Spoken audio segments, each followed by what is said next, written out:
आज मैं तुम्हारे फाइनल पेपर को ना पूरी तरीके से एक्सपोज करने वाला हूँ। ये जो आज वाली वीडियो है ना, ये मेरी अब तक की सबसे ज्यादा इंपॉर्टेंट वीडियो है। So hello everyone, this is your Gaurav भैया। अभी ना 90% से ज्यादा बच्चे एक सेम मिस्टेक कर रहे हैं। वो पता क्या कर रहे हैं, वो ना जिस पहाड़ को खोदने में लगे हुए हैं ना, उस पहाड़ को खोदने के बाद उनको ये रियलाइज होगा कि यार मैं पूरे साल से जिस पहाड़ को खोद रहा था, उसको खोदने के बाद क्या निकली, चूहिया निकली। मैं ऐसा क्यों बोल रहा हूँ, क्योंकि तुम में से हर बच्चा ना सेम मिस्टेक कर रहा है। देखो यार, मैं कभी ना जनरली बोलता हूँ कि वीडियो को एंड तक देखना, लेकिन आज मैं बोलूंगा क्योंकि आज वाली वीडियो ना तुम्हारी पूरी क्लास 10th की जो तकदीर है ना, उसको बदल के रख देगी। तो इस वीडियो में मैं जितनी भी चीजें बोलूं ना, हर वर्ड पे पूरा फोकस करके सुनना। तो देखो यार, अभी ना 90% क्या ऑलमोस्ट हर बच्चे को ये पता ही नहीं है कि किस सब्जेक्ट का पेपर इजी आएगा और किस सब्जेक्ट का पेपर मुश्किल आएगा। अभी बच्चे पता क्या कर रहे हैं, उस सब्जेक्ट में ना पूरी जान लगा रहे हैं जिस सब्जेक्ट का पेपर इजी आने वाला है, और उस सब्जेक्ट को इग्नोर कर रहे हैं जिस सब्जेक्ट का पेपर मुश्किल आएगा। अगर तुम्हें पता ही नहीं होगा कि यार किस सब्जेक्ट का पेपर इजी आएगा और किस सब्जेक्ट का पेपर मुश्किल आएगा, तो तुम कैसे तैयारी करोगे। तो आज की वीडियो के अंदर है ना, मैं आपको एक तो ये तो बताऊंगा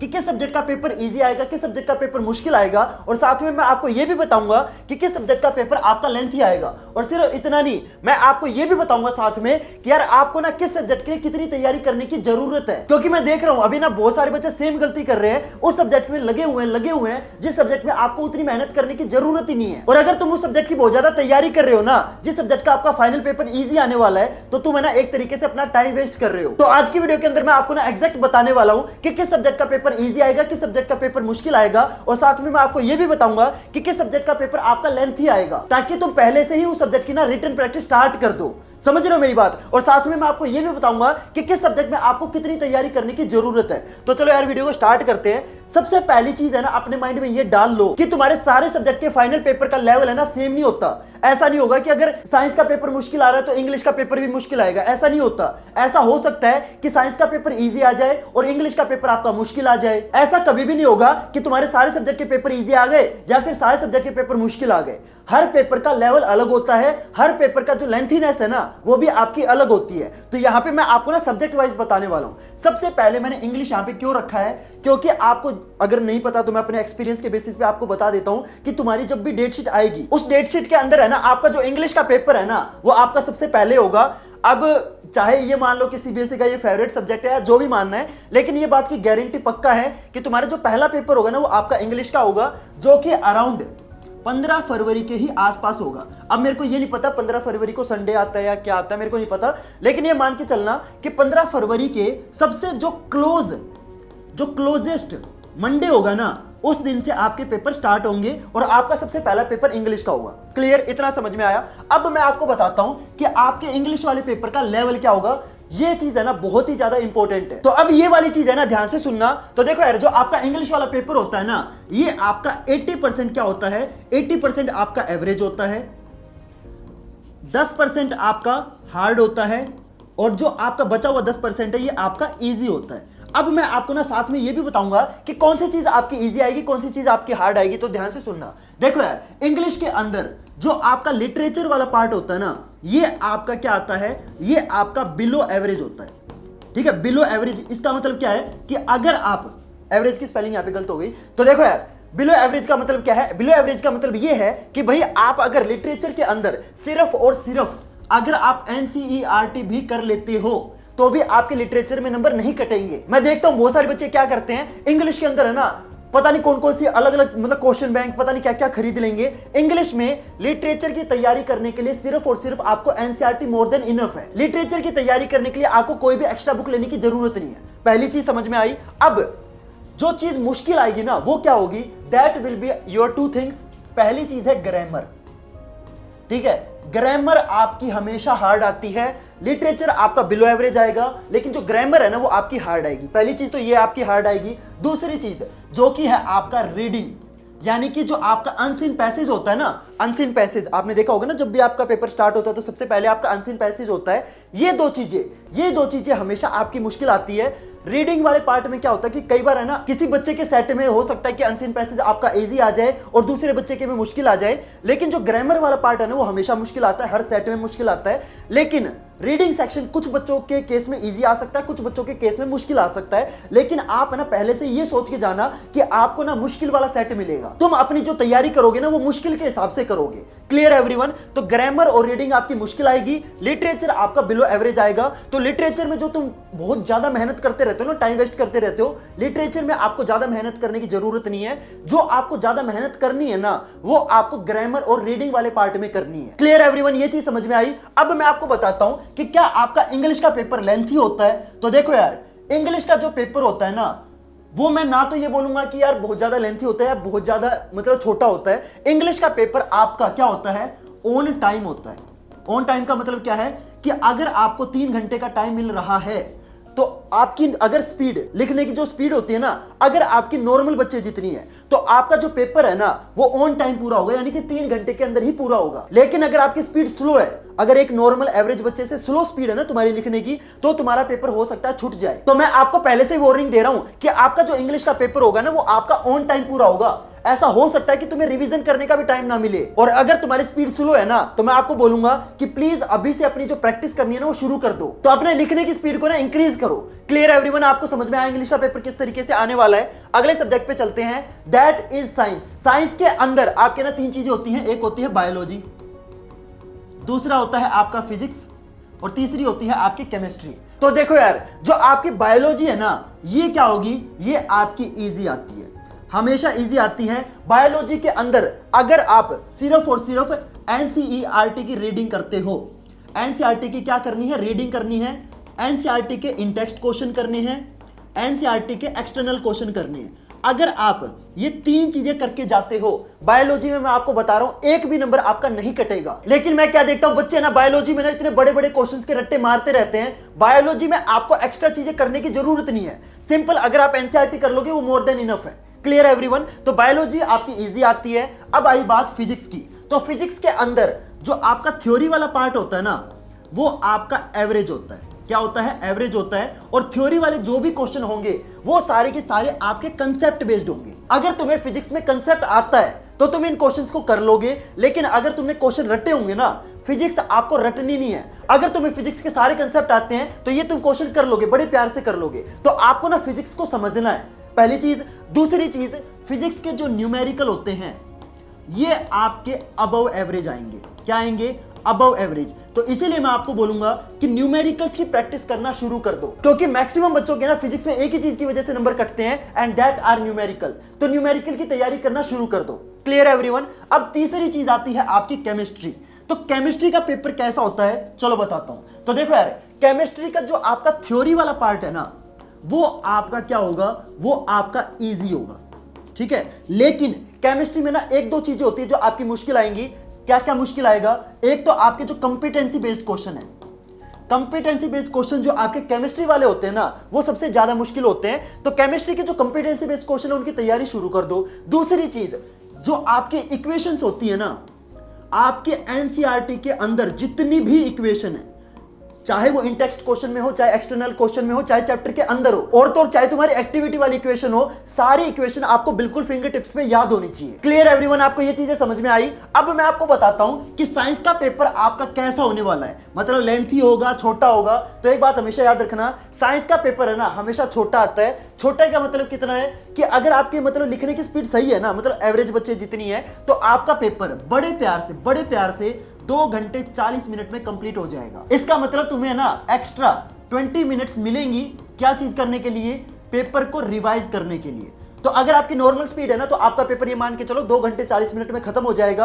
अगर आपकी स्पीड देखो स्लो है, मतलब एवरेज बच्चे से कम है, तो ऑब्वियस सी बात है आपका टाइम बढ़ जाएगा। और अगर आपको कोई क्वेश्चन नहीं आता होगा तो क्या करोगे, आप अपने दोस्त वगैरह से पूछोगे, है ना। उस चीज में क्या होगा कि आपका थोड़ा सा टाइम इंक्रीज हो जाएगा। लेकिन अगर आप एक एवरेज बच्चे हो जिसको पूरा पेपर आता है, वो बड़े प्यार से 2 घंटे 40 मिनट में खत्म कर लेगा। Clear everyone? ये चीज समझ में आई? तो देखो यार, मैं आपको ना एक ही चीज बोलूंगा कि साइंस का पेपर है ना, मतलब आपका ना अबव एवरेज मान के चलो। क्या होगा? Above average.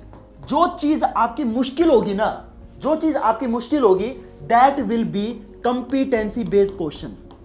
मतलब अगर तुम एनसीईआरटी कर लेते हो तो मतलब ये मान के चलो 80% पेपर आप बड़े प्यार से मतलब कर लोगे, ठीक है। लेकिन ये जो कंपिटेंसी बेस्ड क्वेश्चन है ना, ये जो सीबीएसई ने नए इंट्रोड्यूस किए हैं, ये थोड़ा सा ना आपका गेम चेंज कर सकते हैं, मतलब मामला हिला सकते हैं। तो इन कंपिटेंसी बेस्ड क्वेश्चन की तैयारी अभी से शुरू कर दो। और अगर तुम्हें से कोई बच्चा अभी ऐसा है जिसको पता नहीं है कि यार कंपिटेंसी बेस्ड क्वेश्चन की तैयारी कहां से करनी है, क्योंकि देखो यार सारे टाइप के क्वेश्चन आपको एनसीईआरटी बुक में मिल जाएंगे, लेकिन ये जो कंपिटेंसी बेस्ड क्वेश्चन है ना, ये आपको एनसीईआरटी बुक में नहीं मिलेंगे, और इनकी तैयारी करने के लिए आपको कोई ना कोई एक्स्ट्रा बुक लेनी ही पड़ेगी। और मैं तुम्हें एक और चीज बता देता हूं, ये जो कंपिटेंसी बेस्ड क्वेश्चन है ना, ये आपको एनसीईआरटी बुक में नहीं मिलेंगे। तो इन कंपिटेंसी बेस्ड क्वेश्चन के लिए ना कोई भी एक सस्ती और टिकाऊ किताब ले लेना। और हाँ, अपने माँ बाप के पैसे वेस्ट मत कराओ।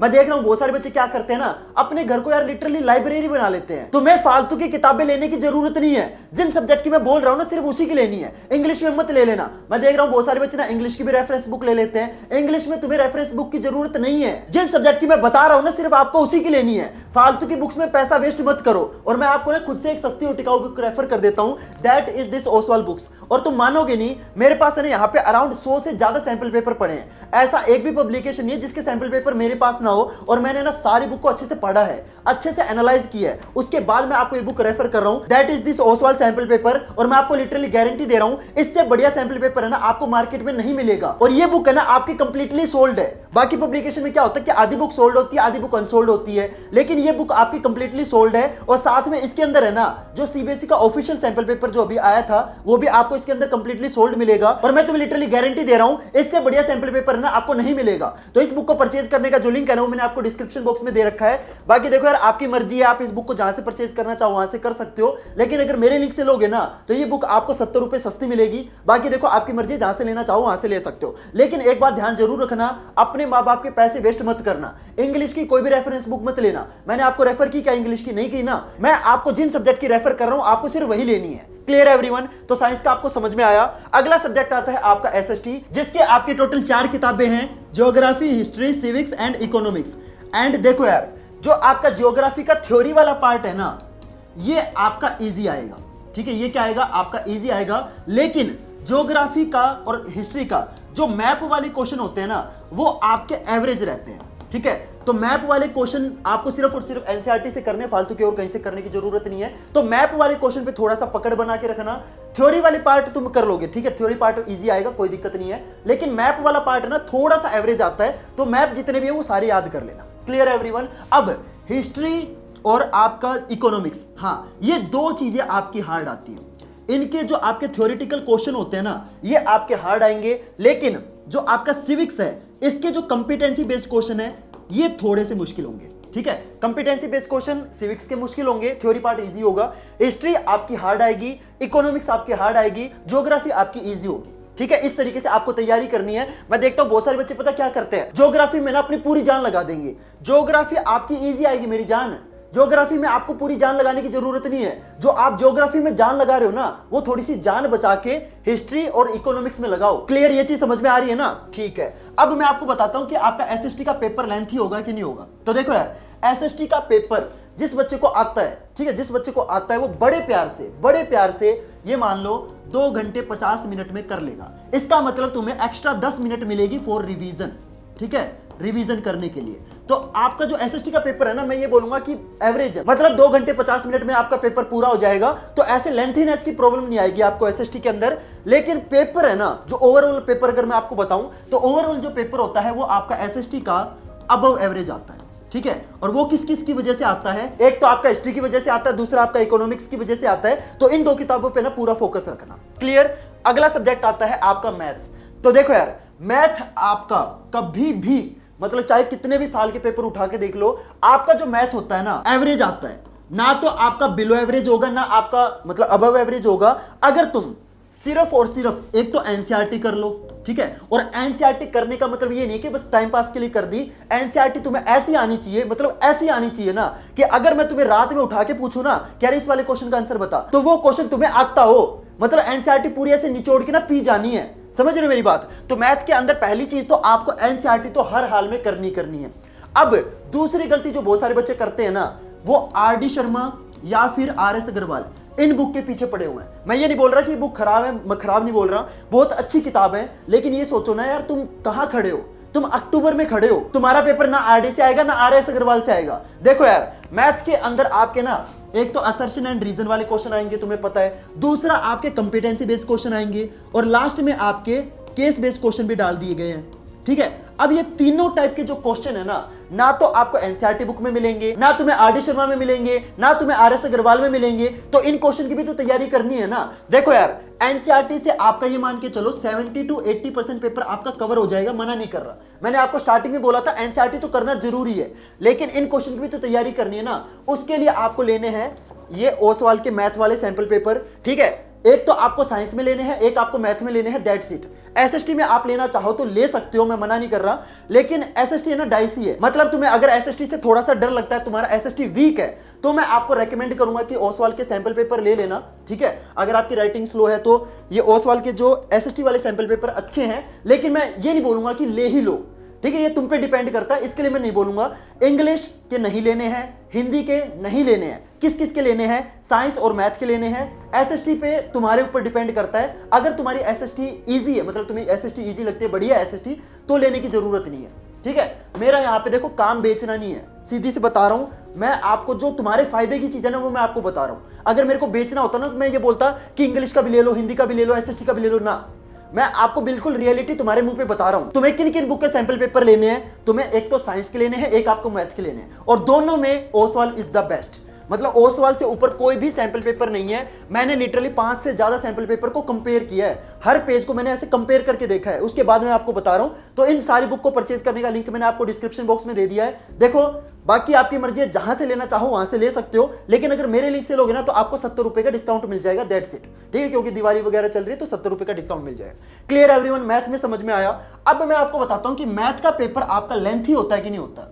तो देखो यार, मैथ का पेपर कभी भी लेंथी नहीं होता। मैथ का पेपर सबसे छोटा होता है, सबसे छोटा होता है, लिटरली सबसे छोटा। लेकिन देखो यार, अगर तुम्हारी कैलकुलेशन करने की स्पीड थोड़ी सी स्लो है ना, अगर तुम मतलब कैलकुलेशन में बहुत ज्यादा टाइम लगा देते हो, तो तुम्हारा जो पेपर है ना वो मान लो 2 घंटे 50 मिनट में खत्म होगा। लेकिन अगर तुम्हारी कैलकुलेशन स्पीड नॉर्मल है, नॉर्मल बच्चे जितनी है, तो 2 घंटे 40 मिनट में खत्म हो जाएगा। लेकिन अगर तुम्हारी स्पीड बहुत ज्यादा फास्ट है, मतलब कैलकुलेशन आप जल्दी जल्दी कर लेते हो, तो आपका 2.5 घंटे में बड़े प्यार से पेपर खत्म हो जाएगा। तो मैथ में ना आपको टेंशन लेने की कोई जरूरत नहीं कि मेरा पेपर छूट जाएगा। पेपर तभी छूटेगा जब आपको पेपर नहीं आता होगा। टाइम की वजह से तुम्हारा मैथ का पेपर नहीं छूटेगा, ये मैं आपको गारंटी दे रहा हूं। क्लियर एवरीवन, मैथ में आपको समझ में आया। इसके बाद अगला सब्जेक्ट आता है आपका हिंदी। तो हिंदी का पेपर आपका लेंथी होता है। हिंदी का पेपर यस आपका लेंथी होता है। मतलब तुम मानोगे नहीं, बच्चों के ना लिटरली हाथ दर्द करने लग जाते हैं जब पेपर खत्म होता है ना। वो मतलब 3 घंटे लिखते रहते हैं। क्यों लिखते रहते हैं? क्योंकि हिंदी के अंदर है ना उन्होंने रिटन प्रैक्टिस करी नहीं होती। वो मैथ के क्वेश्चन तो लिख लिख के सोल्व करेंगे, साइंस के न्यूमेरिकल भी लिख लिख के सोल्व करेंगे, लेकिन हिंदी में क्या करते हैं, किताब को ना ऐसे देख के पढ़ते हैं। उनकी ना लिखने की प्रैक्टिस ही नहीं होती। और फिर क्या होता है कि जब वो पेपर में जाते हैं ना, उनका पेपर छूट जाता है। तो आपको मैं ये बोलूंगा कि हिंदी के ना लिखने की तैयारी अभी से शुरू कर दो, क्योंकि सबसे ज्यादा जो दिक्कत बच्चों को आती है वो है ना पेपर कंप्लीट करने में आती है। पेपर उनको आता होगा, और ये मान के चलो यार, जब किसी बच्चे को पेपर आता है और वो लिखने की स्पीड की वजह से उसका पेपर छूट जाए, उससे खराब चीज कुछ नहीं हो सकती कि जो क्वेश्चन आपको आता था वो आपका छूट गया। मतलब समझ रहे हो, अगर कोई क्वेश्चन आपको आता हो और अगर वो छूट जाए ना यार, मतलब बच्चे ना लिटरली एग्जाम सेंटर से बाहर रोते हुए निकलते हैं। तो इसीलिए मैं आपको बोलूंगा यार, देखो अभी तो अक्टूबर चल रहा है, तुम्हारे पास काफी टाइम है, तो अपनी ना हिंदी के लिखने की जो प्रैक्टिस है ना वो अभी से शुरू कर दो।